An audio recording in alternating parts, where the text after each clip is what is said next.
আপনি কি intraday trade করেন? আপনার কি অনেক লস হয়ে যাচ্ছে?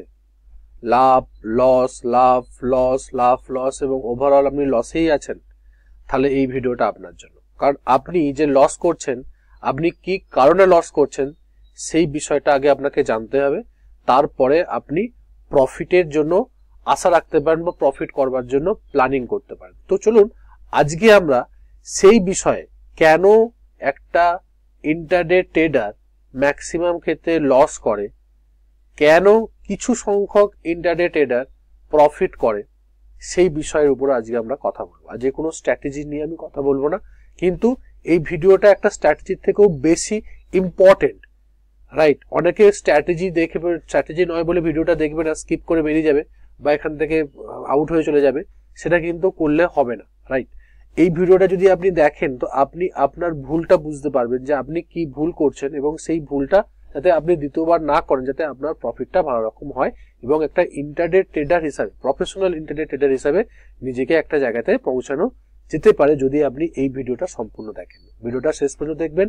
তার আগে বলি, যারা এখনো পর্যন্ত ইউটিউব চ্যানেলটি সাবস্ক্রাইব করেননি তারা অবশ্যই সাবস্ক্রাইব করে নিন এবং বেল আইকনটি অন করে রাখবেন যাতে প্রথম ভিডিও নোটিফিকেশনটা যেন আপনার কাছেই যায়। তো চলুন আমরা এক এক করে প্রত্যেকটা ট্রেডিং কনস্টিটিউশন, যেমন সংবিধানকে আমাদের মানতে হয়, যেমন দেশে থাকলে যেমন সংবিধানকে মেনে রুলস মেনে কাজ করতে হয়, ঠিক সেই রকমই একজন ইন্টারডে ট্রেডার যদি প্রফিট বার করতে হয় ইন্টারডে ট্রেডিং থেকে, তো আপনাকে এই যে ট্রেডিং কনস্টিটিউশন গুলো মানতে হবে। কিন্তু আমরা মানি না, আমরা ইগনোর করি। সেই যে বিষয়গুলো আমরা ইগনোর করি সেই বিষয়গুলো কিন্তু আপনাদের সঙ্গে এই ভিডিওতে আলোচনা করব। স্টেপ বাই স্টেপ ভালো করে দেখবেন, যদি প্রয়োজন হয় নোটস করবেন যে কি কি পয়েন্ট আমি কথা বললাম। মোট 9টা পয়েন্ট নিয়ে আমি কথা বলবো, যে পয়েন্টগুলো কিন্তু আপনাকে প্রি ডিফাইন্ড করতে হবে যে আমি কি করব পরের দিনে ইন্টারডে ট্রেডিং এ। পরের দিন ধরুন আমি মঙ্গলবার ট্রেড করবো, তো সোমবার সন্ধ্যাবেলাতে আমার কিন্তু সমস্ত প্ল্যান, এই যে কনস্টিটিউশন সংবিধানটা কিন্তু রুলসটাকে কিন্তু আমাকে মানতে হবে, তবেই আমি মঙ্গলবার দিনের জন্য প্ল্যানটা রেডি করব। তো সেই বিষয়গুলো কোন কোন বিষয় সেটা কিন্তু আমরা ডিপে গিয়ে অ্যানালাইসিস করতে করে স্টেপ বাই স্টেপ। দেখুন প্রথমেই বলি যে কি স্টকে ট্রেড করব, এটা খুব ইম্পর্টেন্ট। স্টককে আপনাকে সিলেক্ট করতে হবে। কি 50টা স্টক নিয়ে আপনি চিন্তা করছেন, রাইট? এটা কিন্তু করলে হবে না। আপনাকে ঠিক করে রাখতে হবে যে আমি আগামীকাল কি স্টকের উপরে কাজ করব, কি আমার সেই স্টকের কি জিনিস আছে। এবং যদি আপনি সেটা দেখেন যে যদি একটা কিছু স্পেসিফিক স্টকের উপর যদি আপনি কাজ করেন, তাতে কিন্তু খুব ভালো একটা অ্যাডভান্টেজ আপনি পাবেন। কি অ্যাডভান্টেজ? যে আপনি সেই স্টকের মুভমেন্টটা ভালো রকম জানতে পারবেন, যে তার মানে কোথায় রেজিস্ট্যান্স আছে, কোথায় সাপোর্ট আছে, কোথায় ট্রেন্ড লাইন আছে, কোথায় ওভারসোল্ড হচ্ছে। এই জিনিসগুলো কিন্তু আপনি আগে থেকে জেনে যাবেন যদি আপনি কিছু স্পেসিফিক স্টকের উপর কাজ করেন। আর যদি প্রতিদিন সেই স্টকের উপরে যদি কাজ করে থাকেন, তাহলে কিন্তু আপনার একটা মানে আই সেট হয়ে যাবে যে এখানে সাপোর্ট, এখানে রেজিস্ট্যান্স, এখান থেকে এটা এখানে সাপোর্ট নিতে পারে, ওখানে রেজিস্ট্যান্স নিয়ে নিচের দিকে নামতে পারে। এই লেভেলগুলো যদি আপনি ভালো করে মার্ক করে রাখতে পারেন, তাহলে কিন্তু আপনি ইন্টারডে ট্রেডিং এর ক্ষেত্রে একটা ভালো রকম অ্যাডভান্টেজ আপনি নিতে পারবেন ডিউরিং ট্রেডিং আওয়ার্স। কারণ কি আমরা ম্যাক্সিমাম ভুল করি, যারা রিটেল ট্রেডার বা যারা নোভাইস ট্রেডার, তারা কি করে, তারা ওপেন মার্কেটে ডিউরিং ওপেন মার্কেট আপনি কি করছেন, স্টক সিলেকশন করছেন, তারপরে আপনি এন্ট্রি নেবেন। আপনি জানেন না সেই স্টকের হিস্ট্রি কি, সেই স্টকের কোথায় সাপোর্ট, কোথায় রেজিস্ট্যান্স আপনি দেখেননি, জানেননি, আপনি গিয়ে ইন্টারডে ট্রেড করতে শুরু করে দিলেন। তাতে কিন্তু লস হওয়ার প্রবণতা সব থেকে বেশি। নেক্সট সেটা হচ্ছে কি স্ট্র্যাটেজি ইউজ করবো, সেটাও কিন্তু আপনাকে আগের দিনে কিন্তু আপনাকে রেডি করে রাখতে হবে। যে আপনি যদি মঙ্গলবার ট্রেড করেন, তাহলে আপনাকে সোমবারের রাত্রেবেলাতে পরপর স্টেপ বাই স্টেপ আপনাকে মানতে হবে যে প্রথমে আমি কি স্টকে ট্রেড করব, তারপরে কি স্ট্র্যাটেজি ইউজ করব। যেটা আমি করব সেটা কিন্তু আগের দিনে আমার কিন্তু যে চার্ট আছে, চার্টে কিন্তু আমি মার্ক করব। এটা কিন্তু খুব ইম্পর্টেন্ট ম্যাটার, যে আমি কি স্ট্র্যাটেজি ইউজ করব সেটা কিন্তু আমার চার্টে লাগানো থাকবে আগের দিনেই। মানে আমি যদি মঙ্গলবার ট্রেড করি, তাহলে সোমবার সন্ধ্যাবেলাতে আমাকে করতে হবে প্রতিদিন। যেদিন আমি ট্রেড করতে চাইছি প্রতিদিন আগের দিনের সন্ধ্যাবেলা সমস্ত রেডি থাকবে পরের দিনের প্ল্যানের জন্য। এটা হচ্ছে ট্রেডিং কনস্টিটিউশন, এটা কিন্তু মানতে হবে, সংবিধান, রাইট? নেক্সট সেটা হচ্ছে আমাদের কোথায় বাই করব। আমরা স্টক দেখেছি, আমরা কি স্ট্র্যাটেজি ইউজ করব সেটাও আমরা দেখে নিলাম, আগের দিনকে সব ঠিক করে নিয়েছি। এবার কোথায় বাই করব, এটা খুব ইম্পর্টেন্ট, যে আমরা বাইটা করব কোথায়। যে আমি একটা সাপোর্ট লেভেল হলো, আমি সাপোর্ট লেভেলে যদি সাপোর্ট নেয়, এখানে যদি গ্রিন ক্যান্ডেল করে, ঠিক আছে, সেই গ্রিন ক্যান্ডেলের উপরে কি আমি বাই করব, না আরেকটু নিচে নেমে উপরের দিকে রিটেস্ট করবে তখন আমি বাই করব। আপনার বাইং পয়েন্টটা কিন্তু আগে থেকে প্রি ডিফাইন থাকবে। যদি থাকে দিস এ ভেরি গুড, কারণ আপনি আগে থেকে প্ল্যান করে যাচ্ছেন যেমন হবে সেই মতন আমি কাজ করব। যদি এই কন্ডিশন হয় তবে আমি এখানে বাই করব, যদি এই কন্ডিশন হয়, কারণ মার্কেট আগামীকাল কি ওপেন হবে কোথায় যাবে কেউ জানে না। তো আমি আমার প্রায়োরিটি অনুযায়ী আমি যে প্ল্যান করছি আমি কি স্ট্র্যাটেজি ইউজ করব, যদি এই স্ট্র্যাটেজিতে আসে তাহলে আমি এখানে বাই করব, যদি আমার ওই স্ট্র্যাটেজিতে আসে তাহলে আমি ওখানে বাই করব, ওই পয়েন্টে বাই করব। এটা কিন্তু আপনার প্রি ডিফাইন থাকতে হবে আগামীকাল যখন আপনি পরের দিনকে নেক্সট দিনে যখন ট্রেড করতে যাচ্ছেন তার আগের দিনে সন্ধ্যাবেলা কিন্তু এই প্রত্যেকটা পয়েন্ট কিন্তু চেক আউট করে আপনার নোট থাকবে, আপনার খাতা থাকবে বা এক্সেল শিটে আপনি কিন্তু সমস্ত জিনিসটা চেক আউট করে রাখবেন। তার পরবর্তী ক্ষেত্রে পরের দিনকে আপনি সেটাকে এক্সিকিউশন হবে শুধুমাত্র ট্রেডিং আওয়ার্সে, যা কিছু কাজ হবে তার আগের দিনের সন্ধ্যাবেলাতে। অতএব যারা ইন্টারডে ট্রেডার ওরা মনে করে যে শুধুমাত্র আমরা ডে ট্রেডিং করছি মানে 9:15 থেকে 3:30 মধ্যে আমাদের কাজ, অ্যাকচুয়ালি সেটা না, এটা একটা হার্ড ওয়ার্ক। কারণ আপনি যদি প্রপার প্ল্যানিং করেন, প্রপার অ্যানালাইসিস করেন, তবেই কিন্তু একটা ভালো রকম প্রফিটের মুখ আপনি দেখতে পাবেন। নেক্সট যেটা সেটা হচ্ছে আমরা কোথায় স্টপ লস লাগাবো। এটা কিন্তু খুব ইম্পর্টেন্ট একটা পার্ট, যে শুধু বাই করলে হবে না, আমাকে তো আমার লসটাকেও মানে মিনিমাইজ করতে হবে না, যে কোথায় আমি আমার ক্যাপিটালকে কতটা প্রোটেকশন করতে পারি সেটা স্টপ লস আপনাকে ডিফাইন করবে। তো কোথায় আমি স্টপ লসটা রাখবো সেটাও কিন্তু ভেরি ভেরি ইম্পর্টেন্ট। শুধুমাত্র বাই করলাম আর আমি প্রফিটের মুখ দেখলাম সবসময় তো হয় না, কারণ আপনি যখন বাই করছেন 100 টাকাতে, তো সেই 100 টাকাটা ওপরে গিয়ে 120 টাকা হলে তবে আপনার প্রফিট হবে, রাইট? আর যখন সেই টাকাটার নিচে যদি নেমে যায় 90 টাকা তখন আপনার লস হবে। তো এই যে লসটাকে আগে ডিফাইন করতে হবে, কারণ আপনার যখন ট্রেড নেন, আপনি যখন যে কোনো ট্রেড, সে সুইং ট্রেড হোক, ইন্টারট্রেড হোক, যে কোনো ট্রেড, যখন আপনি ট্রেডে এন্ট্রি নেন তখন আপনার কাছে কি থাকে? শুধুমাত্র এন্ট্রি পয়েন্ট থাকে, আর কি থাকে? Exist point. কারণ আপনি কত টাকা রিস্ক নিয়েছেন সেই অনুযায়ী আপনার কোয়ান্টিটি সিলেক্ট করবেন, আপনার রিস্ককে ম্যানেজ করবেন, যারা আপনার ক্যাপিটালকে রক্ষা করবেন। তার পরবর্তী ক্ষেত্রে থাকে কিছু থাকে না। তারপরে প্রাইস যদি উপরের দিকে যায় তখন আমার টার্গেট হিট হবে, ঠিক আছে? আর যদি প্রাইস নিচের দিকে যায় তখন আমার স্টপ লস হিট হবে। Simple matter. কারণ মার্কেট যখন একটা জায়গায় ওপেন হচ্ছে বা যে জায়গাটায় আছে, যে জায়গাটায় আপনি বাই করলেন সেখান থেকে উপরে যাবে না নিচে যাবে সেটা কিন্তু আপনি জানেন না, আপনি প্রবাবিলিটির উপর কাজ করছেন। শেয়ার মার্কেট সম্পূর্ণটা প্রবাবিলিটির উপরে তৈরি চলে, যে হতে পারে, হবে, এরকম কোনো কনফার্মেশন কেউ 100% গ্যারান্টি দিতে পারে না। যারা দেয় তারা মিথ্যা কথা বলে, তার সত্যি কথা আপনার সঙ্গে শেয়ার করছে না, আপনাকে ভুল পথে পরিচালনা করছে, রাইট? এটা কিন্তু সবসময় মনে রাখবেন। তো বাই করবার সময় স্টপ লস কিন্তু অবশ্যই রাখতে হবে। স্টপ লস ছাড়া ট্রেডিং করা যাবে না। ইন্টারডে হোক, সুইং হোক, আপনি যখনই টেকনিক্যাল অ্যানালাইসিস ইউজ করে যখন ট্রেড নিচ্ছেন স্টপ লসকে ইউজ করতেই হবে, রাইট? স্টপ লস ছাড়া ট্রেড নেওয়া যাবে না। যদি নেন তাহলে কিন্তু আপনি কি করছেন? আপনি জুয়া খেলছেন। জুয়া যখন বলা হয় না, যেটা আমার টিকিট কাটে, লটারির টিকিট যে আমি কাটলাম, লাগলে আমার লাখপতি হবে, যদি না লাগে আমার চলে যাবে, ঠিক সেই রকম করছেন। আপনি কিন্তু রিস্ক ম্যানেজমেন্ট করে প্রপার কনস্টিটিউশনকে মেনে কিন্তু কাজ করছেন। এটা কিন্তু আপনাকে করতে হবে। কোথায় স্টপ লস লাগাবেন এটা কিন্তু প্রিডিফাইন করতে হবে। নেক্সট যে টপিকটা সেটা হচ্ছে যে কোথায় এক্সিস্ট করব, মানে প্রফিট বুক কোথায় করব। এটা কিন্তু খুব ইম্পর্টেন্ট পার্ট। এই তিনটে জিনিস, যে কোথায় বাই করব, কোথায় স্টপ লস লাগাবো, আর কোথায় এক্সিস্ট করব, এটা কিন্তু আপনার এই স্ট্র্যাটেজির সঙ্গেই থাকবে। যে স্ট্র্যাটেজিটা আপনি ইউজ করছেন সেই স্ট্র্যাটেজির তো একটা বাইং পয়েন্ট থাকবে, স্টপ লস থাকবে, কোথায় টার্গেট আমি রাখছি, 1:1 না 1:2 না 1:3 না টেলিং স্টপ লস, না যে কোনো যেটা আপনি করতে চাইছেন না কিনা সেটা কিন্তু আপনাকে আগের দিনকেই প্রি ডিফাইন করে রাখতে হবে। তবেই কিন্তু আপনি একটা ভালো রকম মানে স্ট্রেসলেস, কারণ মার্কেট যখন ওপেন থাকে সেই সময় যখন আপনি ইন্টারডে ট্রেড করছেন আপনার অনেক কুইক সিদ্ধান্ত নিতে হয়। যদি এই সিদ্ধান্তগুলো আপনি আগে থেকে নিয়ে রাখেন তাহলে কিন্তু সেই মুহূর্তে আপনি চাপ মুক্ত হয়ে ট্রেডিং করতে পারবেন, তাতে কিন্তু আপনার প্রফিটটা বাড়বে এবং আপনি একটা নেক্সট লেভেলে যেতে পারবেন ইন্টারডে ট্রেডিং এর ক্ষেত্রে। তো আপনি কোথায় এক্সিস্ট করবেন আপনার স্ট্র্যাটেজি অনুযায়ী কিন্তু সেটা আগে আপনাকে ডিফাইন করতে হবে। যে আমি ধরুন 100 টাকায় আমি বাই করলাম, ঠিক আছে, আমি স্টপ লস লাগলাম 90 টাকায়, আর আমার প্রফিট হবে যদি 110 টাকায় ওঠে, আমি এখানে প্রফিট বুক করব, সিম্পল। এবং যখন আমার এই প্রফিট আসবে আমি কিন্তু বুক করব, আমি কিন্তু হোল্ড করব না যে প্রাইস এখান থেকে আরো উপরের দিকে উঠতে পারে। আমার এই যে লোভ গ্রিডটা কিন্তু আমি নিয়ে আসবো না। আমি ইমোশনের উপরে অলরেডি ভিডিও করছি, সেই ভিডিওটা কিন্তু অবশ্যই দেখবেন। আমাদের এই যে ট্রেডিং সাইকোলজির উপরে যে কাজগুলো হচ্ছে সেই ট্রেডিং সাইকোলজি সিরিজটা দেখলে আপনি কিন্তু আপনার ভুলগুলো কোথা করছেন ট্রেডিং সাইকোলজির ব্যাপারে, সাইকোলজিটাই কিন্তু মেন, এটা কিন্তু আপনাকে জানতে হবে, সেটার উপরে কিন্তু আপনাকে ম্যাক্সিমাম কাজ করতে হবে যে যখনই আমার প্রফিটের জায়গায় আসছে আমি প্রফিট বুক করবো। ইন্টারডের ক্ষেত্রে আমরা হোল্ড করব না, কারণ এটা শর্টার টাইম ফ্রেম, যে কোনো মুহূর্তে আপনার প্রাইস নিচের দিকে নেমে যেতে পারে, আপনি দেখছেন প্রফিট, সঙ্গে সঙ্গে আপনার লসে পরিণত হতে পারে। তো যখনই আমরা প্রফিটে যাবে আপনি প্রফিট বুক করে নিন, কারণ আপনার কাছে এই লট অফ অপরচুনিটি আসবে intraday, lower time frame lot of opportunity আসবে, আপনি লং শর্ট যখন খুশি করতে পারেন, একসঙ্গে দুটো করতে পারেন, সেক্ষেত্রে ট্রেডিং এর অপরচুনিটি কম হবে না। সেই জন্য কখনো লং এর জন্য রাখবেন না, আপনি যখনই প্রফিট আসবে প্রফিট বুক করে নিন।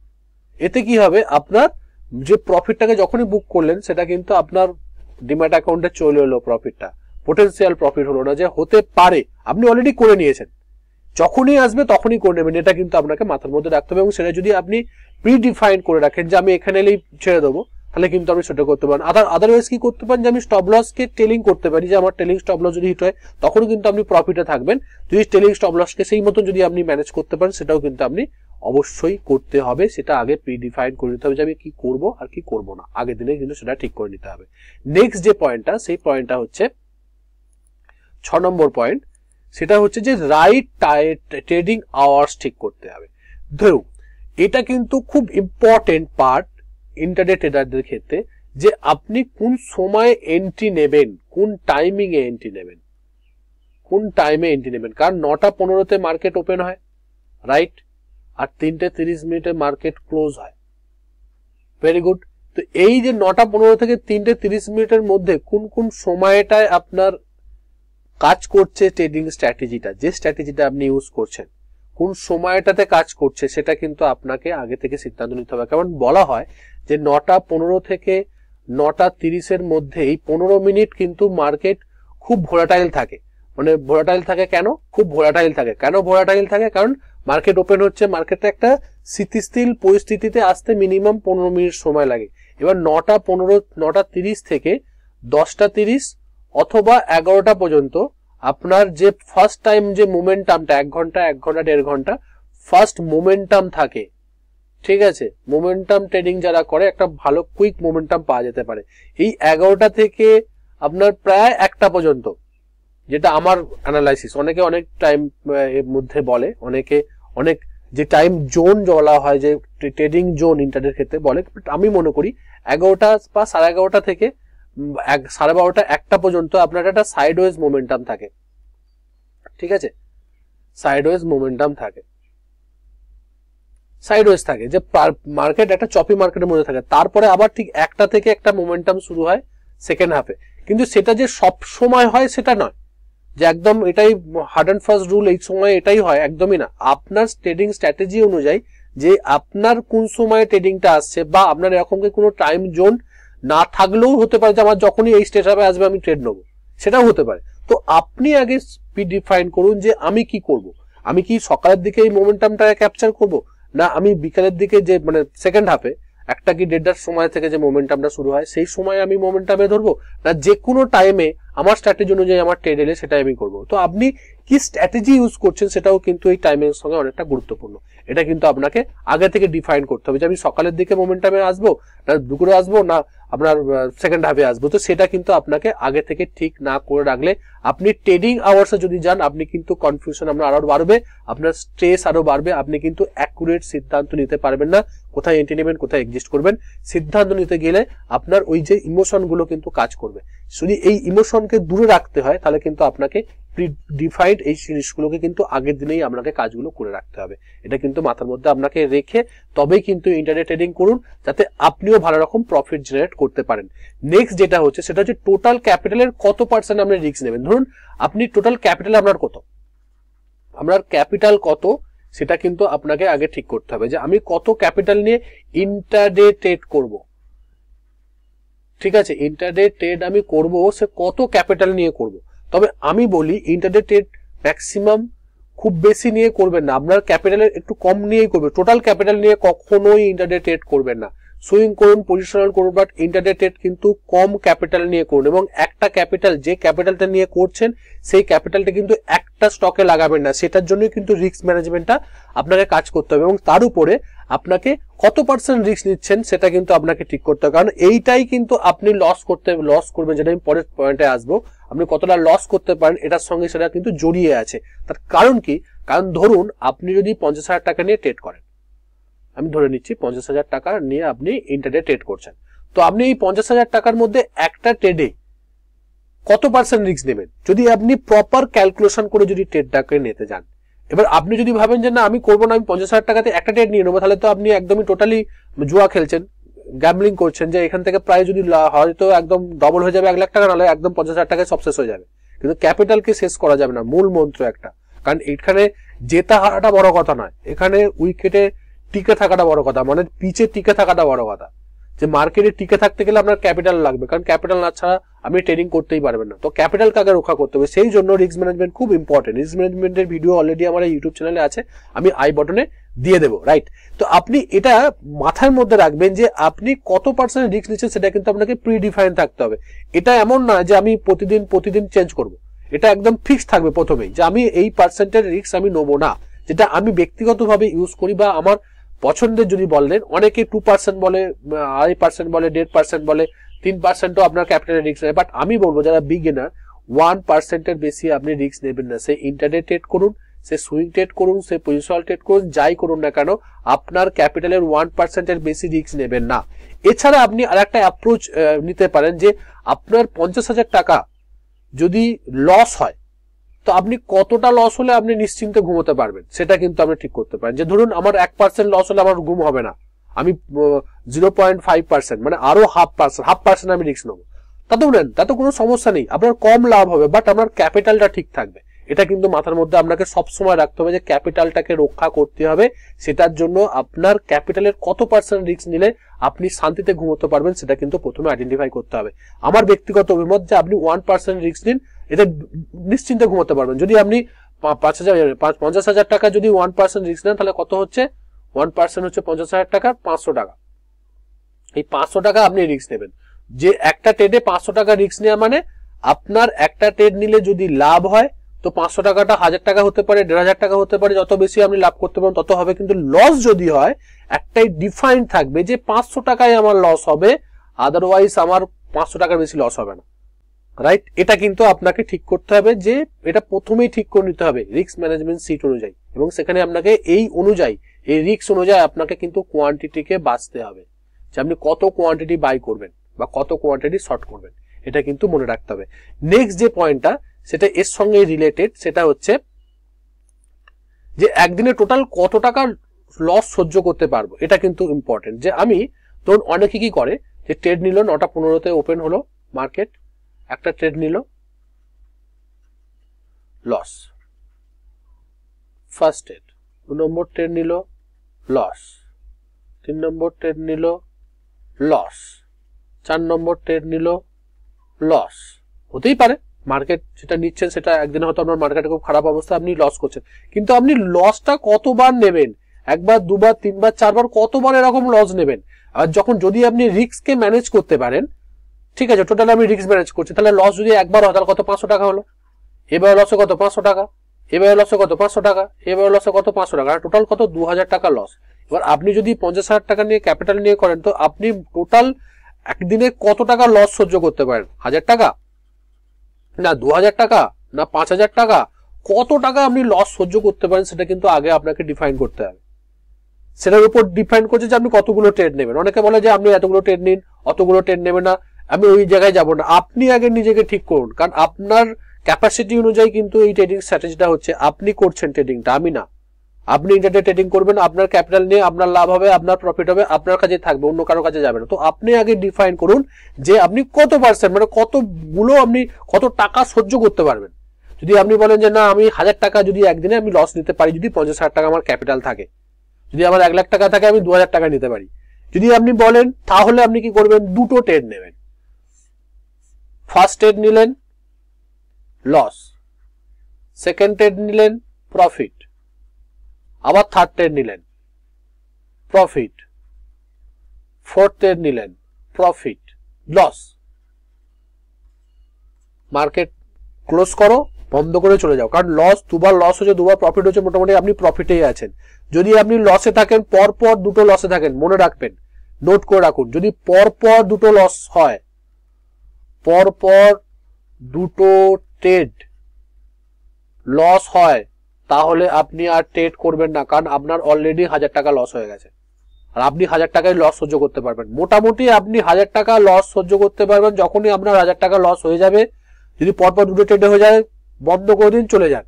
আর যদি পরপর দুটো ট্রেডে প্রফিট হয়ে যায়, তখনও বন্ধ করে দিন, চলে যান, আর করবেন না।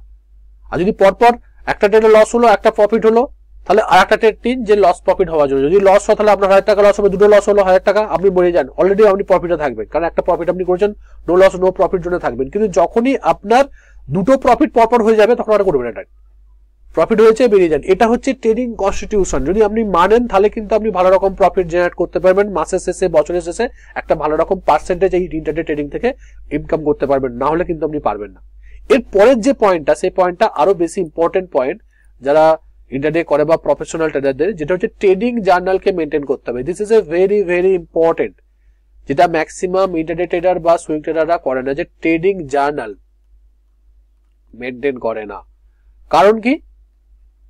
কারণ তারা কারোর টিপসে করে, কারোর পরামর্শে করে, কেউ বলে দিল এই স্ট্র্যাটেজি, ওই স্ট্র্যাটেজি দিয়ে বাই করে নিল, কোনো সিস্টেম নেই, কোনো স্ট্র্যাটেজি নেই, কোথায় বাই করছে, কোথায় এন্ট্রি করছে, কি ইমোশন নিয়ে ট্রেড করছে, নিজেকে রেকটিফাই করবা। সবচেয়ে বড় প্রশ্ন হচ্ছে নিজেকে রেকটিফাই করবার জায়গা তারা রাখে না। কারণ আমরা ভুল করব, ট্রেডিং করা মানে যারা বলে যে আমরা ভুল করি না ট্রেডিং এ, তারা ট্রেডিং করেই না, তারা মিথ্যা কথা বলে। ট্রেডিং করলে ভুল হবে, সেই ভুলগুলোকে রেকটিফাই করে এগিয়ে যাওয়াটার নামই কিন্তু ট্রেডিং, এবং এটা ট্রেডিং কনস্টিটিউশন হবে। ভুল হবে, সেই ভুলটাকে আপনাকে রেকটিফাই করতে গেলে তার মূল পয়েন্টই হচ্ছে ট্রেডিং জার্নাল করা, যে আপনি আপনার ট্রেডগুলোকে জার্নাল করবেন, নোট করবেন। সেটা আপনি খাতায় করতে পারেন, ডায়েরিতে করতে পারেন, সেটা আপনি এক্সেল শিটে করতে পারেন। সেখানে আপনার সমস্ত পয়েন্ট লেখা থাকবে, যে আপনি কোন ডেটে নিয়েছেন। আপনি যদি ইন্টারডে করেন বা সুইং করেন, সেটা আলাদা প্রসঙ্গ, আমি ইন্টারডে প্রসঙ্গে বলছি, যে আপনি আজকের দিনে কটা ট্রেড নিয়েছেন, কোন ট্রেডটা কোন সময় নিয়েছেন, তার এন্ট্রি পয়েন্ট কত ছিল, স্টপ লস কত ছিল, টার্গেট কত ছিল, নেবার সময় আপনি কি নিয়েছেন, আপনি কি মানে এক্সাইটমেন্টে নিয়েছেন, না যখন বিক্রি করবার সময় ফিয়ারে বিক্রি করে দিয়েছেন। এই সমস্ত পয়েন্টগুলো কিন্তু আপনার ওখানে নোট থাকবে, এবং সেটা আপনি পিরিয়ডিক্যালি সেটাকে চেক করতে থাকবেন, রিভিউ করবেন, যাতে আপনার ভুলগুলো, যখন আপনি ধরুন এমন একটা জায়গায় আপনি বাই করেছেন যে বাইটা একটু ওয়েট করলে ভালো হতো, কিন্তু আপনি আর্লি বাই করেছেন, কেন? এক্সাইটমেন্টে, যে এখান থেকে প্রাইস আরো বাড়তে পারে, ফোমোতে এসেছেন। তখন কিন্তু আপনি যখন দেখতে পাচ্ছেন যে না, ফোমোতে তো করা যাবে না, আমার সিস্টেমকে আমি ফলো করছি না, তো সিস্টেমকে ফলো করতে হবে, চলো অটোমেটিক্যালি আপনি কিন্তু আপনার ভুলটাকে রেকটিফাই করছেন এই ট্রেডিং জার্নালের মাধ্যমে। এটা কিন্তু আপনাকে মনে রাখতে হবে এবং ট্রেডিং জার্নাল করতে হবে, রাইট? যদি না করেন, তাহলে কিন্তু আপনি প্রফেশনাল ট্রেডার হতে পারবেন না, বা আপনি নেক্সট লেভেলে যেতে পারবেন না। আপনি যে জায়গাতে আছেন সেই জায়গাতেই পড়ে থাকবেন, আপনি নেক্সট লেভেলে যেতে পারবেন না ট্রেডিং এ। যারা যে 10% যে প্রফিট করে, সেই লেভেলে আপনাকে যেতে গেলে কিন্তু এই স্টেপগুলোকে, এই 9টা স্টেপ আপনাকে আগে থেকে ডিফাইন করতে হবে। এবং এইটা যে 9 নম্বরটা আপনার ট্রেডিং হবার পরে আপনাকে করতে হবে। যেদিনকে ট্রেড করলেন, সেদিনকে সন্ধ্যাবেলাতে বসে আপনার ওই দিনের টোটাল যে ট্রেডটা, সেটা কিন্তু আপনাকে জার্নাল করে নিতে হবে। এতে কি হবে, যে আপনি বছরের শেষে আপনি দেখতে পাবেন যে আমি কতগুলো ট্রেড নিয়েছি, কতগুলোতে লস হয়েছে, কতগুলোতে প্রফিট হয়েছে, ওভারঅল প্রফিটটাও কিন্তু আপনি ভালো রকম এখান থেকে বার করতে পারবেন, যে আপনার অ্যাকুরেসি রেট কিরকম হচ্ছে, যে স্ট্র্যাটেজিটা ইউজ করছে সেই স্ট্র্যাটেজিটা ঠিকঠাক কাজ করছে কিনা, সেটাও কিন্তু এই ট্রেডিং জার্নাল থেকে আপনি কিন্তু ভালো রকম বুঝতে পারবেন। তো অতএব এই ট্রেডিং জার্নাল সহ এই যে 8টা পয়েন্ট আমি বললাম, এটা কিন্তু আপনাকে করতে হবে। যদি আপনি এই ট্রেডিং কনস্টিটিউশনটা মানেন, তাহলে কিন্তু আপনি আপনার ট্রেডিংকে একটা নেক্সট লেভেলে নিয়ে যেতে পারবেন। আদারওয়াইজ আপনি যদি না মানেন, সেটা আপনার মানা না মানাটা সেটা আপনার উপর ডিপেন্ড করছে। আমি বলছি মানে আপনি মানবেন, এটা কিন্তু নয়। কিন্তু আপনি যদি মানেন, তাহলে আপনি নেক্সট লেভেলে যাবেন। যদি না মানেন, যেখানে আছেন সেখানেই থাকবেন। তো আপনি যদি মনে করেন যে আমি ট্রেডিং এ, ইন্টারডে ট্রেডিং এ আমি আমার নিজেকে আমি একটা নেক্সট লেভেলে নিয়ে যাবো, তো অবভিয়াসলি এই পয়েন্টগুলোকে মার্ক করুন, পয়েন্টগুলোকে দেখুন এবং নোট করে সেইগুলোর উপর কাজ করুন। একদিনে হয়তো হবে না, কিন্তু যদি আপনি প্রতিদিন এর উপর কাজ করতে থাকেন, 6 মাস বা 1 বছর পরে নিজেকে কিন্তু নিজের ইমপ্রুভমেন্টটা আপনি নিজেই বুঝতে পারবেন, আমাকে বলতে হবে না। তো যারা এই ভিডিওটা দেখেছেন শেষ পর্যন্ত, কেমন লাগলো ভিডিওটা সেটা অবশ্যই কমেন্ট করে জানাবেন। কোন পয়েন্টটা সব থেকে বেশি ভালো লেগেছে সেটাও কিন্তু আপনি অবশ্যই কমেন্ট করে জানাবেন। এবং সব থেকে বেশি যে কাজটা করবেন, শেয়ার করুন। ধরুন আপনার অনেক বন্ধু বান্ধব শেয়ার করে, আপনার বন্ধু বান্ধব আপনি করেন, আপনার অন্যান্য বন্ধু বান্ধব করে, তাদের সঙ্গে শেয়ার করুন যাতে তারাও শিখে ট্রেড করুক, তারা যে ভুলগুলো করছে তারা রেকটিফাই করে নিজেকে ইমপ্রুভমেন্টের পথে নিয়ে আসুক, সেটাই আমার প্রচেষ্টা। যাতে সেই জন্যই এই ভিডিওগুলো করা, যাতে আপনি ভালোভাবে ট্রেডিংটা করতে পারেন, আপনার আর্ন হোক, আপনি শিখে আর্ন করুন। আমার একটাই কথা, আগে শিখুন তারপরে ট্রেড করুন। দেখা হচ্ছে পরে একটা ভিডিও, ততক্ষণ সুস্থ থাকুন, ভালো থাকুন, নিজের রিস্ককে বজায় রেখে ট্রেড করুন, নিজের ক্যাপিটালকে রক্ষা করুন। Bye bye.